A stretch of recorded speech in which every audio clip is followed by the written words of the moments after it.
Assalamualaikum warahmatullahi wabarakatuh. Bismillahirrahmanirrahim. Alhamdulillah rabbil alamin. Assalatu wassalamu ala asrafil anbiya wal mursalin sayyidina wa maulana Muhammad wa ala alihi wa ashabihi ajma'in. Qala rabbi shrah li sadri wa yassir li amri wahlul 'uqdatam min lisani yafqahu qawli. Subhanaka la ilma lana illa ma 'allamtana innaka antal alimul hakim. Allahumma anfa'na bima 'allamtana wa 'allimna ma yanfa'una wa zidna ilma amma ba'd. Para hadirin dan hadirat jamaah salat maghrib yang dimuliakan oleh Allah, marilah kita niatkan 3 hal. Yang pertama, kita niat keberadaan kita pada saat ini, kita niat itikaf di dalam masjid dengan lafaz niat nawaitul itikafa fi hadzal masjid lillahi ta'ala. Kita niat itikaf di dalam masjid ini semata-mata mengharapkan ridho Allah Subhanahu wa taala. Yang kedua, kita niatkan thalabul ilmi, mencari ilmu, menambah ilmu, khususnya ilmu-ilmu yang mampu mendekatkan diri kita pada Allah Subhanahu wa taala. Kemudian yang ketiga, kita niat menunggu datangnya salat Isya berjamaah. Ala hadhihi wa ala kunyatin sholihah. Al-Fatihah. A'udzu billahi minasyaitonir rajim. Bismillahirrahmanirrahim. Alhamdulillahirabbil alamin. Ar-Rahmanir Rahim. Maliki yaumiddin. Iyyaka na'budu wa iyyaka nasta'in. Ihdinas siratal mustaqim. Siratal ladzina an'amta 'alaihim ghairil maghdubi 'alaihim waladdallin. Amin. Bapak Ibu sekalian yang saya hormati, setelah kita libur agak panjang, yang pertama karena memasuki bulan Ramadan, yang kedua karena ada wabah corona ini, sehingga beberapa kegiatan di masjid dibatasi, antara lain termasuk karpet yang sudah bagus karpet harus digulung. Kemudian jamaah yang seharusnya lurus rapat ini tidak boleh rapat-rapat, harus jaga jarak, harus pakai masker dan lain sebagainya. Ini saya khawatir kalau ini diterus-teruskan, tidak ngaji, kemudian ibadahnya juga di rumah saja gitu. Saya khawatir nanti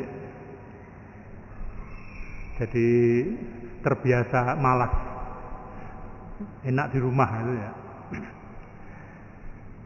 Makanya kita berusaha untuk memulai tahap demi tahap ya, kegiatan di masjid ini. Apalagi kita sudah mau memasuki new normal life, hidup dalam kenormalan baru. Jadi normal tapi tidak normal 100% ya, normal dengan istilah yang baru ya. Istilahnya Pak Presiden, kita harus berdamai dengan corona. Berdamai maksudnya ini punya pengertian mendalam ya, dan jauh gitu ya. Kalau PSBB ini diterus-teruskan, itu negara bisa bangkrut menurut para ahli begitu. Dan itu sangat rasional. Kenapa? Karena pabrik-pabrik, mal toko-toko ya, ditutup. Kalau semua ditutup, maka pekerjanya juga nganggur. Kalau perusahaannya besar, itu meskipun tutup masih bisa menggaji. Tapi kalau perusahaannya pas-pasan, kalau tutup ya tidak ada penghasilan, akhirnya tidak bisa menggaji pekerja. Dan bahkan ini masih kecil. Kalau diteruskan, ini negara bisa bangkrut. Masalahnya apa? Banyak pengangguran, lapangan-lapangan kerja masih tutup. Padahal APBD, anggaran pendapatan belanja daerah, itu sumbernya adalah dari ini ya, dari pabrik, dari toko, dari restoran, dari mal-mal itu, tempat wisata ya. Kalau itu semua tutup ya gimana, tidak ada pemasukan. Tidak ada pemasukan. Saya mendapat penjelasan langsung dari Pak Wali Kota ini kalau diteruskan benar-benar bangkrut. Kita tidak bisa menggaji pegawai negeri, tidak bisa menggaji polisi, tidak bisa menggaji tentara. Nanti gimana? Ya. Makanya kita berupaya hidup normal baru, new normal life. Dan nanti akhirnya menurut para ahli ini ya, ada yang dinamakan herd immunity. Jadi kekebalan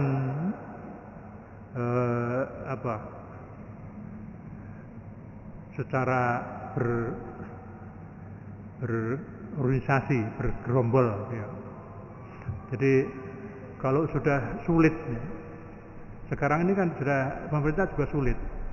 Banyak himbauan pemerintah itu yang tidak ditaati. Kalau kita ke pasar itu, yang pakai masker itu 1-2 di pasar. Kalau di masjid masih banyak ya. 1-2. Jaga jarak, social distancing itu sudah tidak ada. Ya. Jadi sangat sulit. Bahkan tentara polisi yang mengamankan itu sudah tidak dianggap tidak ada wibawa, diwaneni. Ini kalau lama-lama bisa jadi herd immunity. Sudah dibiarkan masyarakat. Ini sudah dilatih beberapa bulan itu. Yang ingin sehat ya pakai protokol kesehatan. Yang tidak pakai ya biar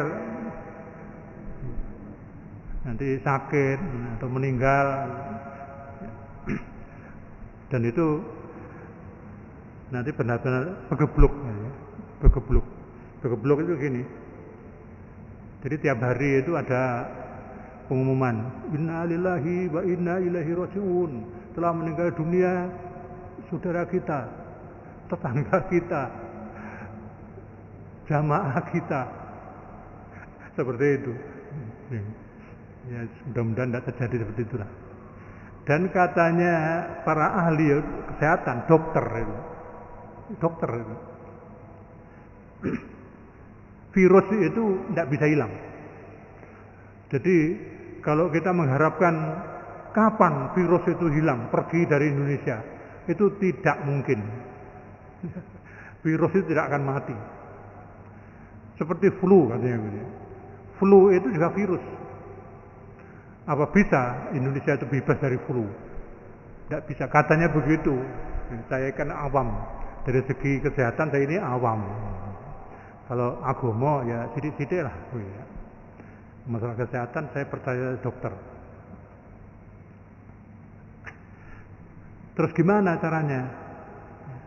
Ya kita menjaga kesehatan kita. Nah, akhirnya gitu. Supaya tidak flu gimana? Bisa. Supaya tidak flu, ya jangan kumpul dengan orang yang sedang pilek.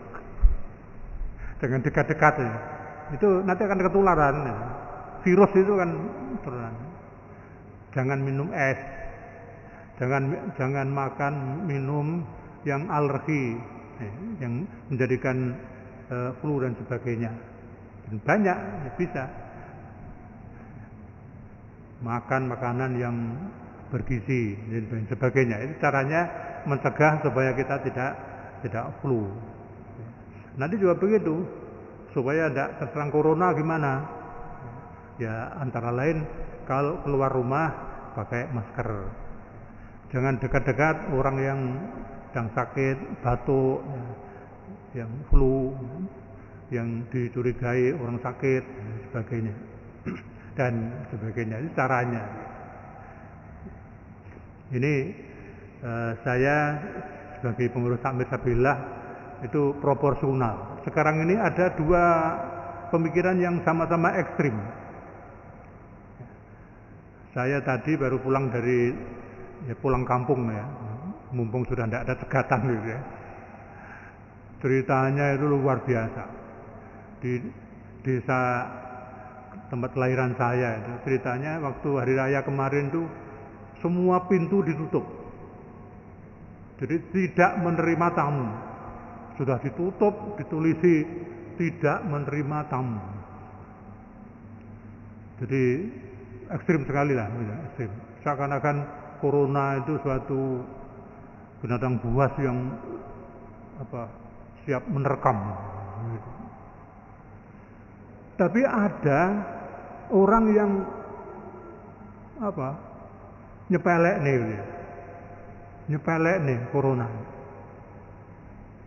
Saya banyak dikirimi video, gambar-gambar yang nyepelek nih corona. Katanya corona itu bohong. Kita ini dibohongi oleh orang-orang yang sengaja berbuat jahat kepada kita. Kita ditipu. Bahkan katanya orang-orang yang mati katanya kena corona itu sebenarnya itu bukan corona. Sebenarnya mereka tuh mati karena penyakit bawaan. Ya, karena dia yang sebelumnya sudah kena penyakit paru, diabetes, jantung dan lain sebagainya katanya gitu. Ya. Hanya oleh orang-orang itu dikoronakan, seakan-akan itu corona. Bahkan juga ada ustadz, ya mohon maaf, kiai, seperti itu. Makanya ini kok ekstrim ya. Ya jangan gitulah. Jadi akidah Ahlussunnah wal Jamaah itu tawassut. Tidak boleh ekstrim. Jadi itu kan sejarahnya akidah Ahlussunnah wal Jamaah. Itu masalah perbuatan manusia. Ya. Perbuatan manusia itu siapa yang membuat itu? Ya, perbuatan manusia. Ada yang berpaham bahwa perbuatan manusia itu ciptaan Allah. Jadi sudah manusia baik, manusia jahat itu sudah diciptakan oleh Allah. Kita tidak bisa berbuat apa-apa. Sudah takdir. Itu satu pihak. Di lain pihak ada perbuatan manusia ditentukan oleh manusia sendiri. Karena ilmunya, karena kemampuannya, karena kekuatannya dan sebagainya. Dan akhirnya apa? Itu terkena golongan pertama yang tadi, yang dari Allah semua. Kita tidak bisa berbuat apa-apa. Ya. Itu dalam sejarah dinamakan fatalis, ya, kaum fatalis. Ya. Kemudian yang kedua, yang semua perbuatan manusia itu ditentukan oleh manusia sendiri, ya. Itu dinamakan rasionalis, ya, rasionalis. Jadi mendewa-dewakan akal, ya. Mendewa-dewakan akal. Itu namanya qadariyah. Mereka merasa punya kemampuan. Terus yang satunya lagi namanya jabariyah. Jabariyah itu juga apa jare Gusti Allah, ya. Aku dadi maling, ya sing dadekne maling ya Gusti Allah. Dadi kiai, sing dadekne kiai Gusti Allah. Nah, Ahlus Sunnah wal Jamaah itu tengah-tengahnya, ya, tengah-tengahnya. Jadi secara syariat, ya, perbuatan manusia itu ya kita ikhtiar, kita tuh ikhtiar, kewajiban kita tuh ikhtiar. Kalau kita sudah berikhtiar semaksimal mungkin, ya, ikhtiar kita tidak berhasil, ya itulah namanya takdir Allah, takdir Allah. Yang sudah terjadi itulah takdir Allah. Ya, termasuk masalah penyakit ini ya begitu. Kalau ada orang yang menganggap corona itu adalah ciptaan manusia, kita mampu mengendalikan, kita mampu menolak, ya, itu termasuk aliran qadariyah. Kalau yang kedua, kalau kita mengatakan apa dari Gusti Allah, ini kan ini banyak juga, ya, perbuatannya semacam ini banyak juga. Saya mendapat laporan dari jamaah saya, Jumatan di usum pandemi ini di satu masjid, itu khotibnya itu berbicara, isinya itu kita ini, saudara-saudara ini, ya, adalah mujahidin. Ya. Kita tahu sekarang ini musim corona, pandemi COVID-19. Konon katanya gini. Sudah kita serahkan kepada Allah. Ya. Kalau kita sehat, yaitu ketentuan Allah. Kalau kita mati, itu sudah takdir Allah. Jadi sepertinya himbauan pemerintah untuk ikhtiar itu tidak digubris, ya. Itu ada. Ya. Jadi kita tengah-tengah, ya, tengah-tengah. Kita ikhtiar, ya, ikhtiar kita termasuk ini kalau corona, ya, karpet digulung, jaga jarak, pakai masker, ya, kemudian tidak jabat tangan, ya, dan lain sebagainya, ya. Kalau sudah seperti itu, ya, sudah mengikuti prosedur seperti itu, kita masih terpapar sakit, bahkan mati, ya itu sudah takdir. Itu loh. Jangan tidak berusaha, terserah takdir, ya, itu namanya jabariyah. Itu bukan Ahlus Sunnah wal Jamaah. Jadi pengertian Ahlus Sunnah wal Jamaah itu seperti itu, tidak sekedar teriak-teriak yang Ahlus Sunnah wal Jamaah, dipraktekkan. Prakteknya seperti itu.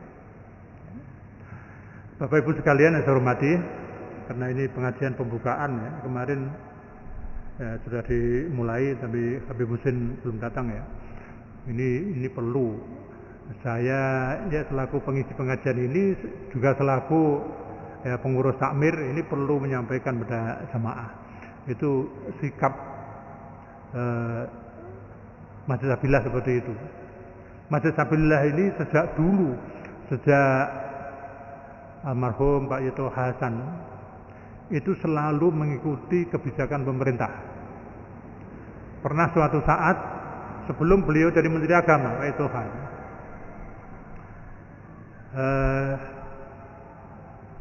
ada perbedaan penentuan satu Syawal, kan sering, ya, ada perbedaan antara pemerintah dengan Muhammadiyah, pemerintah dengan NU, itu ada perbedaan.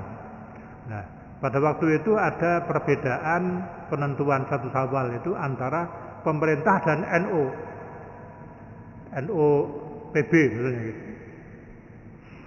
Nah, waktu itu Pak Yatul Haq jadwalnya itu khutbah di sini. Jadwal. Saya dijadwalkan khutbah di Masjid Hizbullah Singosari. Karena ada perbedaan itu, akhirnya saya diperintahkan oleh beliau, kalau gitu tukar Pak Masud orang pejabat Departemen Agama pemerintah, nanti khutbah di Sabilillah. Sabilillah itu mengikuti pemerintah. Kalau saya nanti jadi khotib di Sabilillah, padahal waktu itu beliau adalah pengurus PBNU, itu kan tidak etis gitu ya. Tapi prinsipnya Masjid Sabilillah itu mengikuti kebijakan pemerintah. Untuk itu Sabilillah juga mentaati itu, jadi pasang sanitizer, pasang cuci tangan pakai sabun dan sebagainya, gulung ini dalam rangka mengikuti kebijakan pemerintah. Tapi juga tidak ekstrim, takut yang luar biasa gitu. Ya pokoknya kita ikhtiar, kemudian tawakal. Itu ikhtiar, tawakal. Jangan hanya tawakal tok, jangan hanya ikhtiar tok. Itulah prinsip Ahlus Sunnah wal Jamaah. Nah, kemudian saya menjelaskan ini karena saya sangat sering diminta oleh Pak Wali Kota untuk memberi masukan menjelang penentuan PSBB, ya, PSBB kemarin penentuan. Itu Pak Wali Kota mau menyusun peraturan khususnya masalah peribadatan. Tokoh-tokoh agama dikumpulkan, ya, saya termasuk diundang. Gimana nanti PSBB, pembatasan sosial skala besar itu, ya, tentang masjid. Yang selama itu Muhammadiyah secara nasional sudah memerintahkan untuk menutup semua masjid yang dikelola Muhammadiyah. Menutup. Jadi tidak menyelenggarakan sholat Jumat, tidak menyelenggarakan sholat jamaah 5 waktu, tidak menyelenggarakan majlis taklim dan sebagainya. Secara nasional. Terus NU juga begitu. NU itu menghimbau, ya, di daerah-daerah yang sudah positif zona merah, jangan menyelenggarakan sholat Jumat di masjid. Bukan penyelenggaraan sholat Jumatnya, berkerumunnya itu yang dilarang itu. Jangan salah paham. Ini sampai LBM, Lembaga Bakhsul Masail, itu seperti itu. Kebijakan seperti itu. Kemudian saya memberi masukan langsung ke Pak Wali Kota. Dari Muhammadiyah terutama, setuju ditutup masjid-masjid itu. Ya. Karena memang mereka kebijakan Muhammadiyah seperti itu. Ya. Dan itu banyak yang usul itu. Ini ditutup supaya aman. Karena diberi penjelasan yang macam-macam sampai kalau PSBB ini terus menerus seperti ini bangkrut, jadi akhirnya sudah ditutup saja masjid ini. Nah, saya salah satu yang mengusulkan begini. Selama ini Pak Wali Kota, di lapangan itu ada 3 macam orang mengelola masjid itu. Yang pertama, taat himbauan pemerintah, ditutup. Jadi belajar di rumah, bekerja di rumah, ibadah di rumah, masjidnya tutup. Kemudian yang kedua, ada masjid yang tetap menyelenggarakan, tapi dengan protokol kesehatan, ya. Seperti Sabilillah, seperti Sabilillah. Kemudian yang ketiga, ada masjid yang, dan itu banyak, yang tetap menyelenggarakan sholat Jumat, tidak ada jaga jarak, tidak pakai masker, punya seperti tidak ada apa-apa begitu. Ya. Maka saya usul yang tengah-tengah saja, saya kira. Masjid tetap menyelenggarakan sholat Jumat, tetap menyelenggarakan sholat jamaah 5 waktu, tetap pengajian, ya, tapi dengan protokol kesehatan, ya, seperti Jabilah ini. Soalnya kesimpulannya, ya, setelah disimpulkan wali kota, jadi ini ada 2 pendapat, 2 opsi. Ya. Yang pertama ditutup, yang kedua dibuka, tetap selenggarakan kegiatan keagamaan, tapi dengan protokol kesehatan. Alhamdulillah, akhirnya yang jadi perwal SPBB itu, PSBB itu, ya, yang yaitu usulan saya itu, alhamdulillah. Dan nanti selanjutnya insya Allah juga tidak jauh dari itu. Jadi sekarang ini kan kita sedang misalnya transisi menuju new normal lagi. Untuk itu Bapak Ibu sekalian, saya selaku pribadi dan sekaligus juga semua pengurus, ya, atas nama semua pengurus Fisabilillah ini dalam pelayanan para jamaah itu pasti banyak yang mengecewakan, banyak yang menjengkelkan, banyak yang gitu ya. Jadi kami sudah merasakan itu, ya, merasakan. Untuk itu ini di luar kemampuan kami semua. Kita memang ikut kebijakan pemerintah dan juga mengikuti fatwa-fatwa ulama, baik MUI, NU, Muhammadiyah, Dewan Masjid dan sebagainya. Tapi ya karena di masyarakat itu banyak perbedaan, ya, perbedaan paham, ya. Ya kalau itu dianggap mengecewakan, ya ini mumpung masih bulan Syawal, masih suasana Idul Fitri, masih suasana halal bihalal, kami mohon maaf yang sebesar-besarnya. Dan juga sebaliknya, apabila ada jamaah yang menjengkelkan, mungkin ngomongnya, perilakunya itu juga tidak enak, ya, sudah ini menjadi kebijakan kami, ya, untuk memaafkan. Orang banyak itu macam-macam, ya, biasa. Jadi kita saling memaafkan, itu penting, ya, penting. Kata Nabi, dosa itu ada 2 macam, ada 3 sebenarnya, tapi prinsipnya 2 macam. Dosa yang terjadi akibat hubungan manusia dengan Tuhannya, ya. Dosa kita kepada Allah. Jadi misalnya ya ibadah kita salah, atau ibadah kita kurang, atau kita maksiat kecil-kecilan. Jangan anggap enteng maksiat kecil itu. Maksiat kecil itu kalau istiqomah kecil, akhirnya menjadi dosa besar. Itu dosa yang pertama, ya, dosa antara hamba dengan Khalik. Itu kalau kita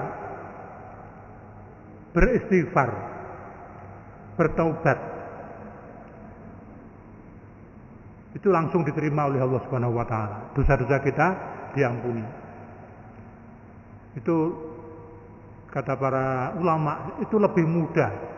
Dosa hamba dengan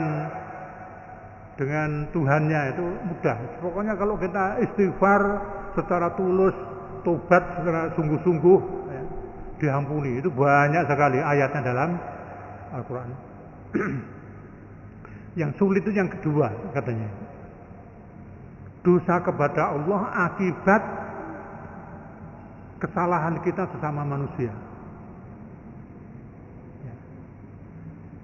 Katakanlah, ya seperti ini, ya, saya berbuat khilaf, salah kepada salah seorang jamaah atau kepada jamaah. Kemudian salah seorang jamaah juga menghujat-hujat saya selaku ketua takmir misalnya. Itu kan dosa. Itu dosa pada Allah juga. Dosa pada Allah akibat hablum minan nas. Ya. Jadi yang pertama tadi dosa akibat hablum minallah. Dosa yang kedua akibat hablum minan nas, pergaulan ini. Nah, kata Nabi, kalau kita sesama manusia tidak saling memaafkan, ya, maka Allah juga tidak memaafkan. Beratnya seperti itu. Makanya akhirnya alhamdulillah oleh para mubalik kita, oleh para kiai kita, ulama kita dibudayakan ada halal bihalal. Kalau kita puasa Ramadan sebulan penuh itu kan dijamin oleh Allah dengan sabda Nabi, man shoma ramadhana imanan wa ihtisaban ghufira lahu ma taqaddama min dzambihi. Barang siapa puasa Ramadan sebulan penuh atas dasar iman dan memperbanyak ibadah, maka dosa-dosanya yang telah lalu diampuni. Itu hadis sahih. Ya, kita wajib percaya diampuni. Apalagi ditambah hadis lagi mangkoma. Tadi mansoma yang pertama. Barang siapa puasa, ini mangkoma Ramadhana iman wa ihtisaban ghufira lahu ma taqaddama min dzambihi. Barang siapa qiyamu Ramadan, qoma Ramadan, ya, salat malam, salat tarawih, salat witir, salat tahajud di bulan Ramadan, itu dijamin dosa-dosanya selalu diampuni. Bahkan ada hadis yang mengatakan itu, pokoknya orang yang semacam itu kalau sudah mengakhiri Ramadan, kharaja min dzunubihi kayoma waladathu ummuhu. Dia keluar dari Ramadan seakan-akan seperti bayi yang baru dilahirkan dari rahim ibunya. Artinya bersih dari dosa. Katakanlah gampangannya gitu. Kalau ibadah Ramadan kita bagus, sudahlah dosa-dosa kita diampuni oleh Allah. Tapi itu dosa hablum minallah, yang ingat tadi pertama tadi. Yang hablum minan nas belum diampuni oleh Allah. Makanya kita perlu ya, halal bihalal, saling memaafkan dan sebagainya. Itu yang perlu. Ya, sayangnya musim pandemi ini kita tidak bisa halal bihalal. Biasanya fisabilillah juga halal bihalal, karena ketentuannya dilarang itu akhirnya ya sudah halal bihalal pakai daring aja, pakai internet, pakai WA dan lain sebagainya. Makanya dalam kesempatan ini marilah kekhilafan tentang kesalahan, baik yang sengaja maupun tidak sengaja, kita saling memaafkan. Dengan saling memaafkan, mudah-mudahan Allah Subhanahu wa taala mengampuni semua dosa-dosa kita, baik hablum minallah maupun hablum minan nas. Bapak Ibu sekalian yang saya hormati,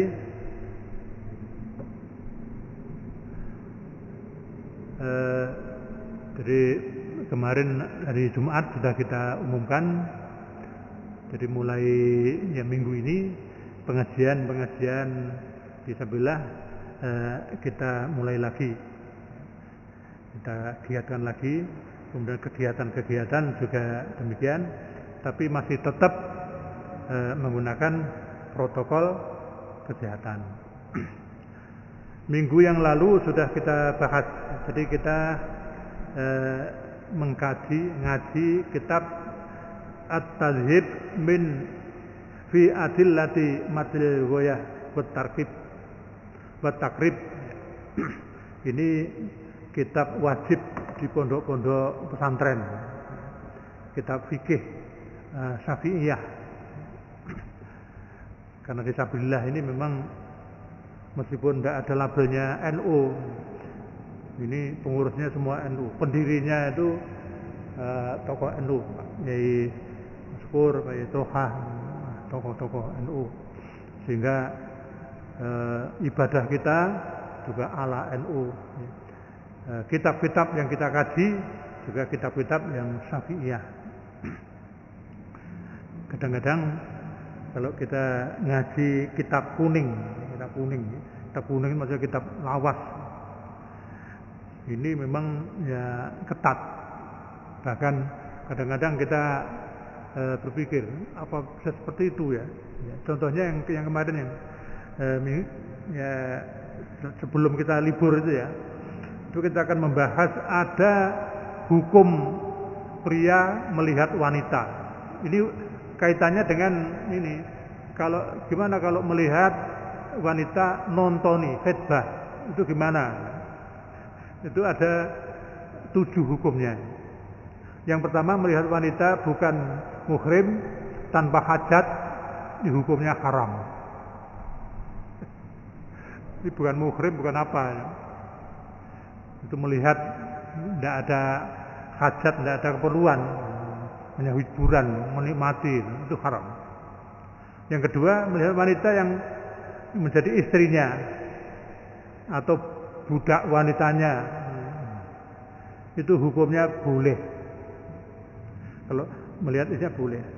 Tapi ada pengecualian, kecuali melihat kemaluannya. Jadi melihat kemaluan istri itu juga tidak boleh. Nah, tidak boleh.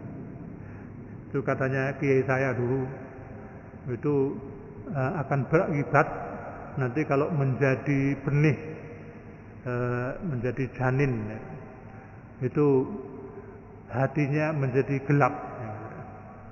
Ya, itu dasarnya dari ya ini, itu tidak boleh. Yang ketiga, melihat wanita tapi muhrimnya atau amatnya. Amat itu budak wanita yang boleh dikumpuli itu. Ya. Melihat wanita yang menjadi muhrimnya atau amatnya, budak wanitanya, itu boleh selain antara pusar dan lutut. Ya. Jadi melihat anaknya, melihat ibunya, itu boleh, melihat boleh. Tapi selain antara pusar dan lutut. Ya. Yang keempat, melihat wanita yang akan dinikah.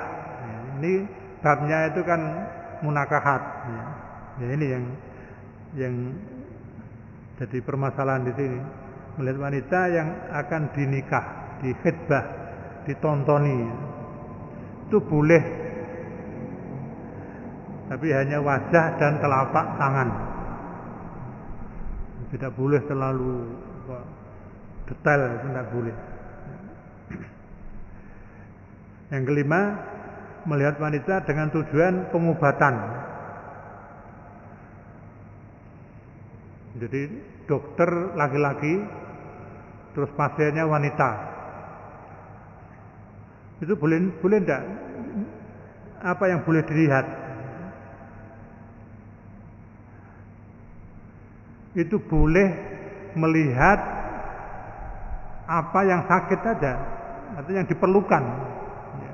Jadi tidak boleh, mumpung ini kesempatan ini, dokternya laki-laki masih muda, pasiennya perempuan masih muda, padahal hanya sakit flu. Jadi sakit flu itu tidak usah dilihat mata, paling-paling ya dilihat mulutnya, hidungnya disentri gitu. Oh ini infeksi, kan sudah cukup itu.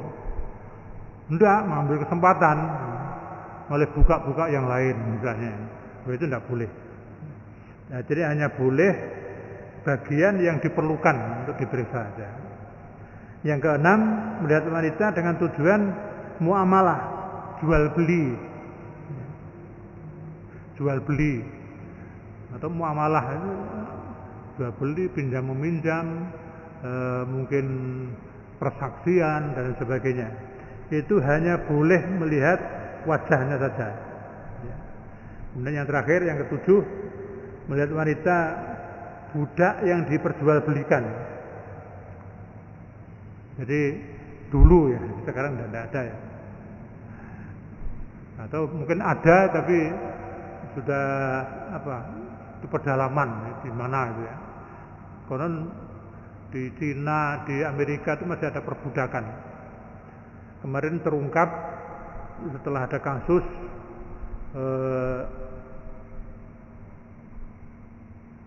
tenaga kerja Indonesia dipekerjakan di kapal pencari ikan untuk kapal besar itu. Itu mereka memperlakukan tenaga kerja Indonesia itu seperti budak. Jadi kerja 24 jam, tidak ada istirahat, makan seadanya. Itu pengakuan dari. Jadi ternyata masih ada perbudakan. Kalau ini zaman dulu ya, zaman Nabi itu masih ada. Ini asalnya dari sebelum Islam. Masih ada budak itu diperjualbelikan seperti hewan itu. Ya, jadi di sini yang ketujuh itu boleh melihat wanita budak yang diperjualbelikan. Kalau kita membeli budak itu boleh dilihat ini kepalanya, ini matanya itu sehat atau enggak, diteliti itu, bisa melihat apa enggak, ini kupingnya ini bisa mendengar apa enggak, terus penciumannya, terus kekuatannya, itu boleh dilihat, boleh, ini sekedar. Tapi itu selain antara pusar dan lutut, itu tetap tidak boleh. Sebab itu namanya aurat mughaladzah. Aurat mughaladzah itu tidak boleh. Jadi itu. Kemudian mestinya karena sudah habis ya, sekarang ganti pasal. Faslun utawi iki pasal wala yasihhu aqdun nikahi illa biwaliyin wa syahidai adlin. Wala yasihulan ora sah apa aqdun nikah, akad nikah illa kecuali biwaliyin dengan adanya wali, dengan persetujuan wali, dengan hadirnya wali, wa syahidai adlin, dan dua orang saksi yang adil. Ya. Itu dalilnya banyak, itu dicantumkan di sini, di nomor 4 ya.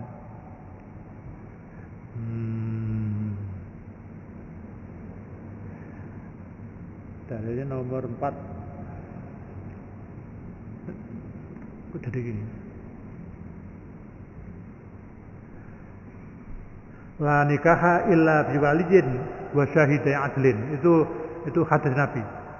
Tidak sah nikah tanpa wali dan adanya dua orang saksi yang adil. Karena waktunya habis, saya kira rekomendasian.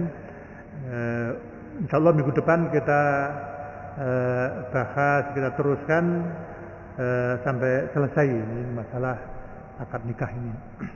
Demikian Bapak Ibu sekalian yang saya hormati, pengajian kita pada malam hari ini. Mudah-mudahan pengajian kita malam hari ini menjadi pengajian yang diberkahi oleh Allah Subhanahu wa taala.